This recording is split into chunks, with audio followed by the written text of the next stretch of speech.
Welcome to The Explainer, where we break down big ideas.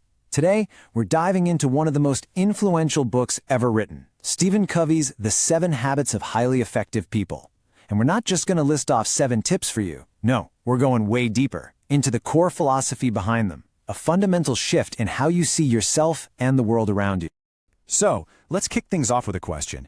Have you ever worked incredibly hard for something, a major goal, and you finally achieve it, only to find that it just feels empty? Or that getting there costs you way more than you ever intended? You know, Covey found that this feeling is way more common than you'd think. It's that kind of success that can leave you feeling hollow, looking at everything you've built and just wondering, wait, was this what I really wanted? Or maybe this one hits a little closer to home. That frustration of knowing what you need to do, setting the goal, feeling that burst of motivation, but then a few weeks later, you're right back where you started, stuck in that cycle of breaking promises to yourself. And this is what he calls the ultimate success trap. Being incredibly busy, right? You're climbing that ladder of success with everything you've got, only to get this nagging feeling in the back of your mind that you might be climbing the wrong wall entirely. So what is going on here? Well, Covey argues it's not really you, it's the whole approach you've been taught.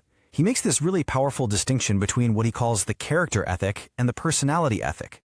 For the last 50 years or so, a lot of the self-help world has been all about the personality ethic. You know, quick fixes, public image, positive thinking techniques. Covey calls these social band-aids. But the real foundation for lasting success, the character ethic, is built on something way deeper, timeless principles like integrity, courage, and justice. It really comes down to this quote from Ralph Waldo Emerson. Basically, who you are is so much louder than anything you could ever say. Your character communicates way more than any slick technique. So how do we build from that? Well, it all starts by changing how we see the world. Okay, let's really get into this. Covey uses this fantastic metaphor. He says that our perception of the world, our paradigm, is like a map. But here's the million-dollar question. What happens if you have the wrong map? Picture this. You're trying to find a specific spot in downtown Chicago. You've got a map, you're working hard, you have a great positive attitude. But here's the kicker, and you have no idea this has happened.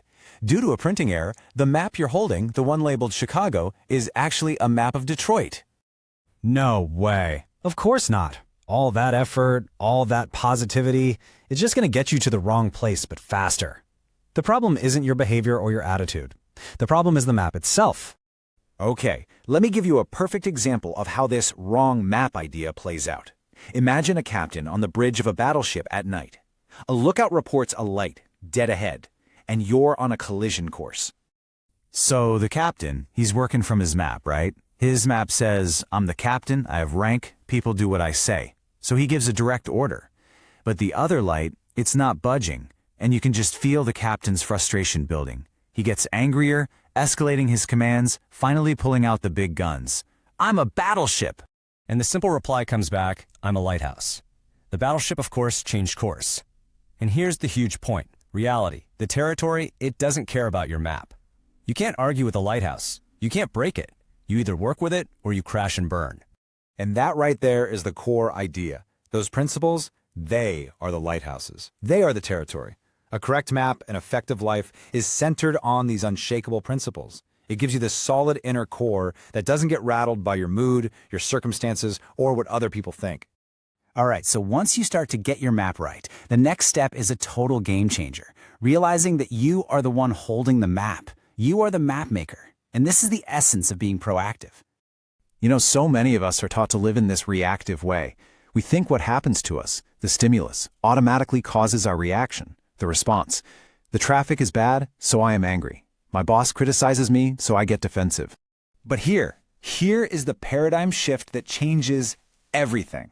Covey points out that between that stimulus and that response, there's a little space, a gap. And inside that gap, that's where all your power is. It's the freedom to choose how you respond. And you can actually hear if someone is living in that space of choice just by listening to the words they use. Reactive people give away their power. They say things like, I can't, I have to, or he makes me so mad. Proactive people own their power. They use the language of choice. I choose, I prefer, I will. So what is being proactive, really? It's understanding that you are responsible. You have the ability to choose your response. It's the difference between being a passenger in your own life and grabbing the steering wheel. It's about acting based on your values, not just your moods. Okay, so how do we pull all this together in a way that's balanced and doesn't lead to burnout? Well, Covey has one last absolutely brilliant metaphor for us: the P/PC balance. You've probably heard this one. There's a poor farmer who has this amazing goose that lays a solid gold egg every single day. He becomes incredibly rich, but he gets greedy, he gets impatient, he thinks, why wait for one egg a day? So he kills the goose to get all the eggs at once, and finds nothing. He destroyed the very thing producing his wealth. This story is the perfect illustration of the P/PC balance. P is for production. Those are the golden eggs, the results you want, profits, grades, a clean house. But PC is for production capability. That's the goose, the thing that makes the results possible. It's your health, your relationships, your skills, your team. True effectiveness means you have to take care of both. See, if you only focus on those golden eggs, if you burn yourself out for that promotion, if you neglect your family to hit a deadline, you're going to wear out the goose. And then guess what? No more golden eggs. So I want to leave you with this question. What is the most important goose in your life, and what is one simple thing you're going to do this week to truly take care of it?